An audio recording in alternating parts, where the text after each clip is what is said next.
Welcome to Strip Cover Lit, where we squeeze the bigger picture out of literature. I am Adrian Fort, and we are here for a review today. This review will be part of 3 separate series here on the channel. One being, of course, the Dirty 30. 30 videos in 30 days as we celebrate crossing 3,000 subscribers as a channel. 2 being the short story review series and playlist on the channel. And 3 being Into the Tall Grass with him, as we journey short story by short story through Hemingway's collected short stories, the Finkavigia edition.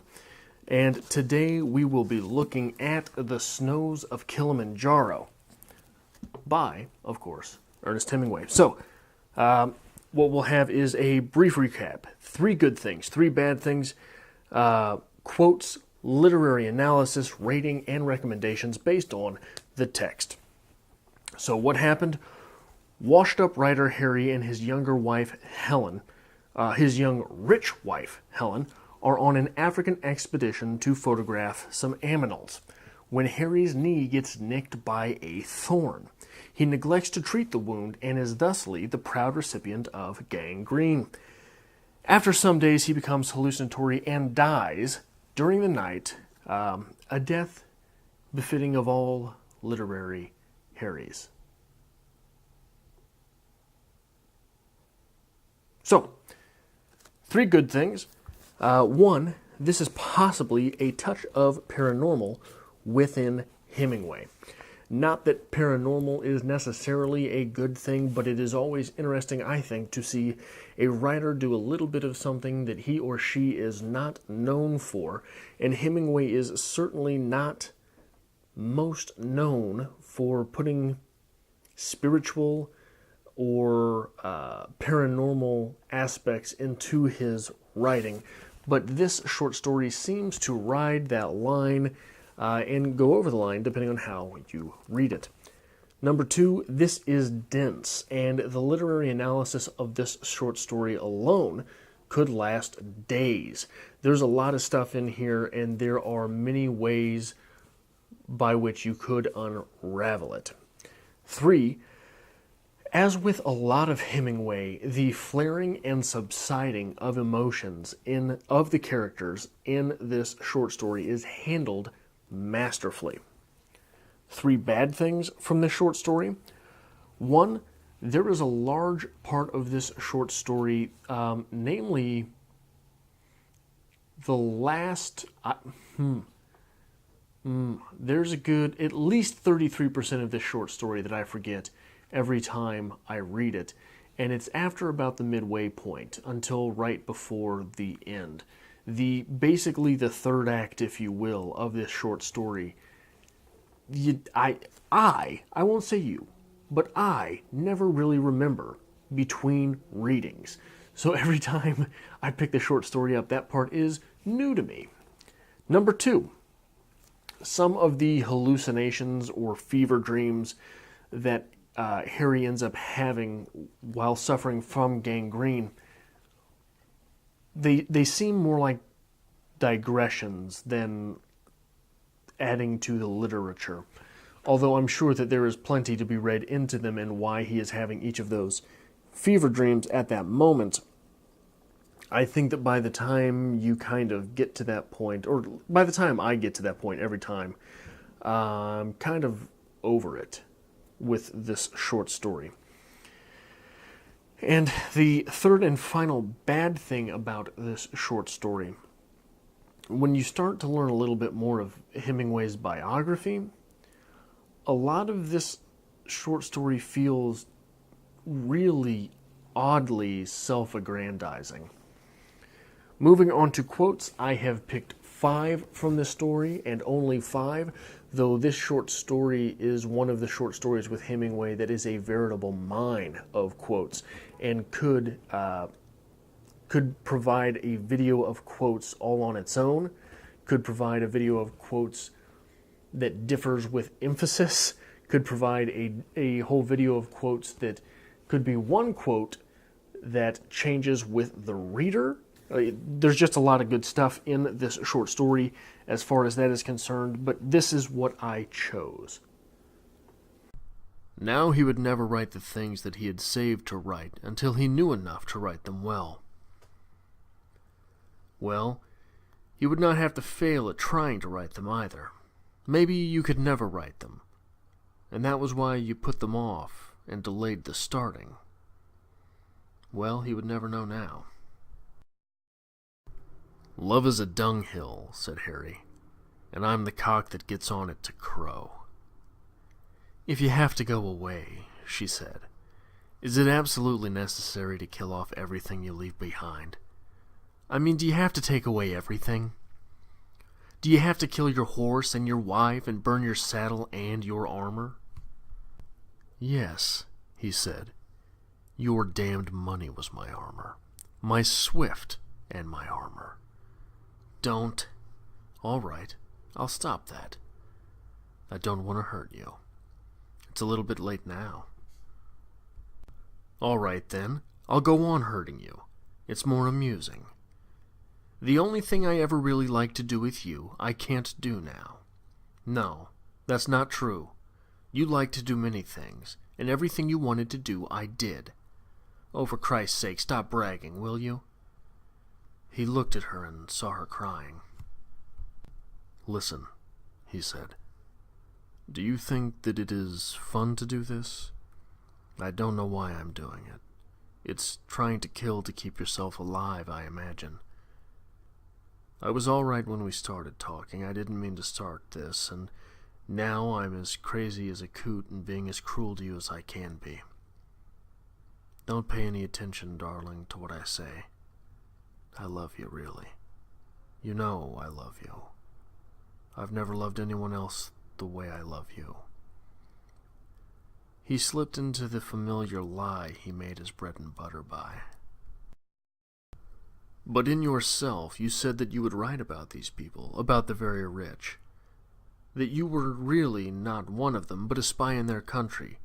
That you would leave it and write of it, and for once it would be written by someone who knew what he was writing of.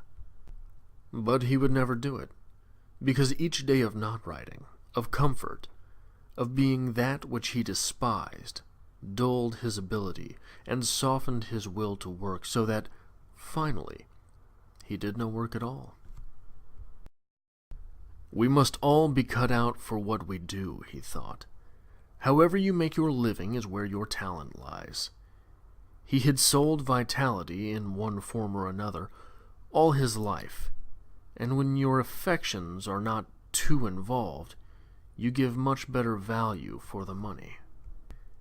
He found that out, but he would never write that now either. No, he would not write that, although it was well worth writing. So this was how you died, in whispers that you did not hear. So moving on to literary analysis, and there's always going to be a lot of good literary analysis whenever you pick up some Ernest Hemingway. But I think for this short story, it begins with gangrene. Right. Harry is suffering and dying from gangrene. What is gangrene? Gangrene is an infection contracted through a wound by the wounded's negligence to treat said wound. It is an infection whereby the affected area's blood supply is depleted, after which the bacteria starts to release a gas, a horrible, rot-smelling gas. That is what gangrene is. Hemingway probably became most knowledgeable about gangrene through driving an ambulance in the First World War. Now let's take a closer look at Harry the writer who has gangrene. Through neglecting his craft, Harry's writing, his passion and vitality, his lifeblood, if you will, or if you will not, I do not care, his writing has dried up. He also makes much ado about the lies he has told Helen in order to win her over, in order to keep her, and in order to keep her at bay during their relationship. What is a common vernacular for someone who tells many braggadocious lies? We say they're full of hot air. And laying there on his deathbed, he says, some particularly noxious things to Helen.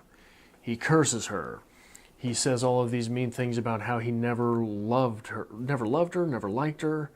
The only thing he loved about her was their time in bed. I'm not going to remember the quote right now, but he says a lot of things that are aimed not to define, but simply to harm, simply to hurt Helen's feelings. The link between these foul-mouthed things and emitting a foul gas is an easy line to draw. In this way, Harry has become the gangrene that so gravely affects him. Even so far as later in the story, as the gangrene has stopped smelling with fresh bandaging, Harry, laid up fresh in his cot in his deathbed, loses his edge and starts saying nicer things, and has in fact seemingly given up. So that is something. So how are we to see that? Has Harry simply become gangrene, or is gangrene killing Harry in the same way that Harry's gangrene attitude are ruining Helen's life? I think that there are definitely some things to play with there. Or is it the way that Harry is so gangrene that has affected his own life and plummeted him to the place where he is doing what he is doing now? That he felt like he had to go on this expedition with someone else's money in order to find some stake in his writerhood to rejuvenate himself, and all of those things are because he lost his zest for life because of the way he is. So I think that that is the main thrust that I took from this reading of The Snows of Kilimanjaro. So now, moving on to some other bits with this story in mind, I think it is important to note that we are 3 for 3 with countries foreign to this author's birth. He was not born in any of the countries that Africa, and Spain, Madrid. All of those places are foreign to Hemingway from his birth.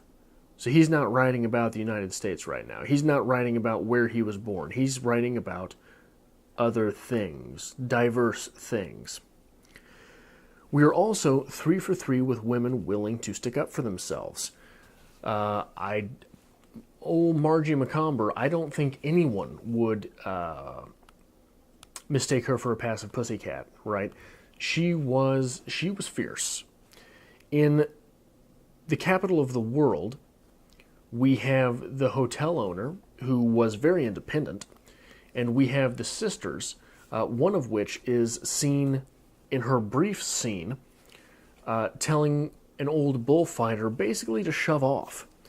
And here we have Helen, who does not trade blows with Harry, but she's willing to stand up and say, go ahead and hit me in the face, and it's going to calm you down. I can take it. Not literally, but that's what's going on in these scenes where she takes all of the nastiness that Harry has to offer and just simply tries to bid him down from it. Come on now, calm down. Don't be like this. Further, we're 3 for 3 with death in Hemingway. All 3 of the short stories that we have read so far in this journey contain death. Further, we are 3 for 3 with a man's death. It is a man who dies in all of these stories. Further, we're 3 for 3 with a man's death via the act of penetration. Francis's brain was penetrated by a bullet. Paco's artery was penetrated by a knife. And here we have Harry, whose knee is penetrated by a thorn. I think that those are things that are worth... Those are all things, all 3 for 3s, that are worth taking note of as we journey through Hemingway, and are worth sort of we've got a lot of societal baggage with Hemingway, and there's a lot of things. There are a lot of people willing to tell you that Hemingway is this and Hemingway is that and Hemingway is the other. I would be interested in seeing where they got these ideas from, if they came to these opinions on their own, or if these ideas were implanted in them through some nefarious means of a professor. Another thing, little tidbit here that I'm not going to go directly into, but I think here's what I'll do.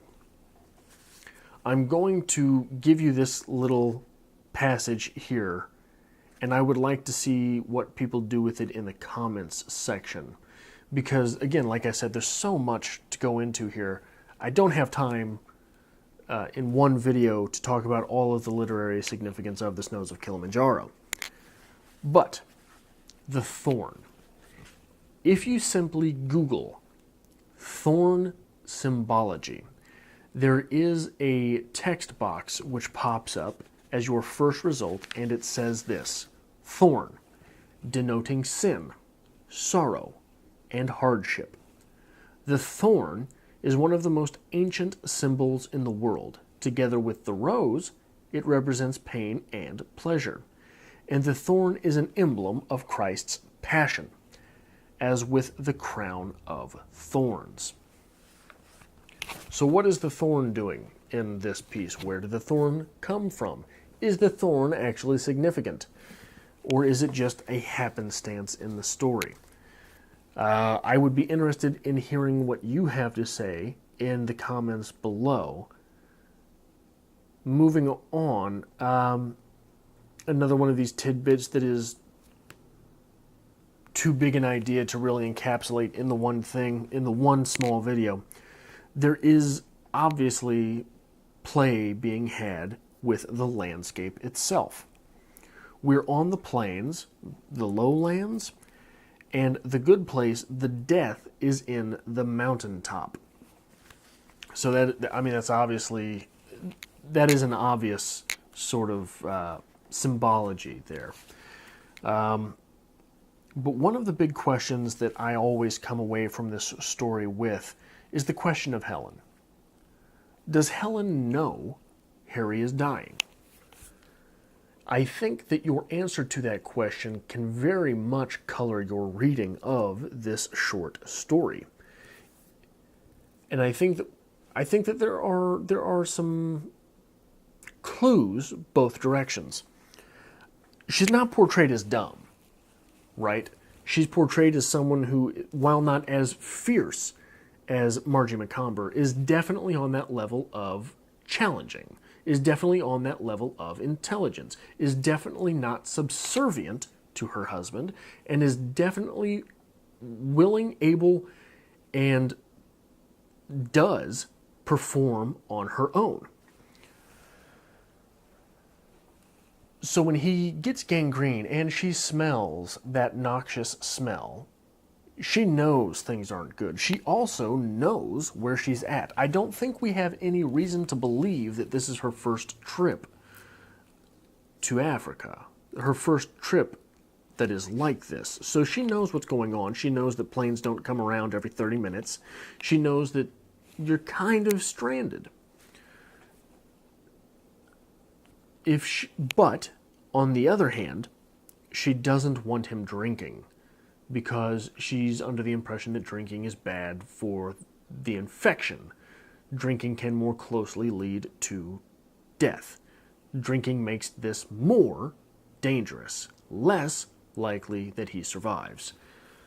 Harry's pretty sure he's a goner. Harry's pretty sure he's dead. Harry has one brief fever dream that he's not dead. So I am very much of the reading that she's just as intelligent as he is. She knows just as dire as the situation, that the situation is just as dire as he believes it to be.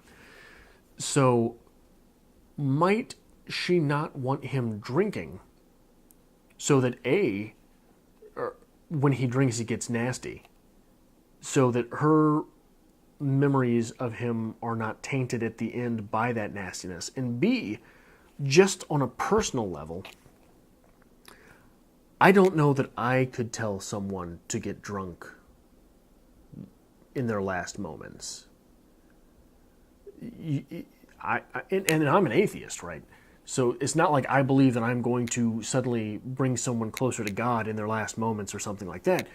I just think that those last moments might be better served to the individual as somber moments, as moments of reflection, not as moments of drunken stupidity, drunken nastiness. So I think that while the literary interpretation of the story hinges upon gangrene, the thorn, the plains versus this mountaintop, I think that the personal reading of this story hinges very much upon whether or not you believe Helen knows that Harry's a goner. So rating.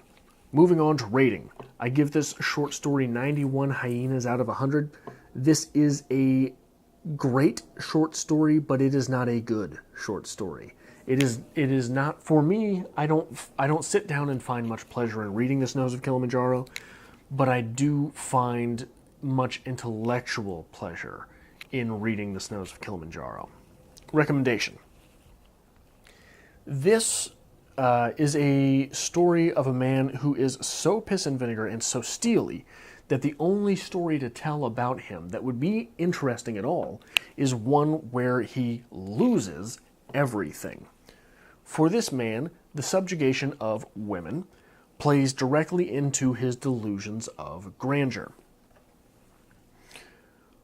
For the story of a withering waffle of a man about whom the only story to tell is one of undeserved triumph, and, for this man, the subjugation of women is a result of simply trying to fit in with society at large, read The Simplica Girl Diaries by George Saunders.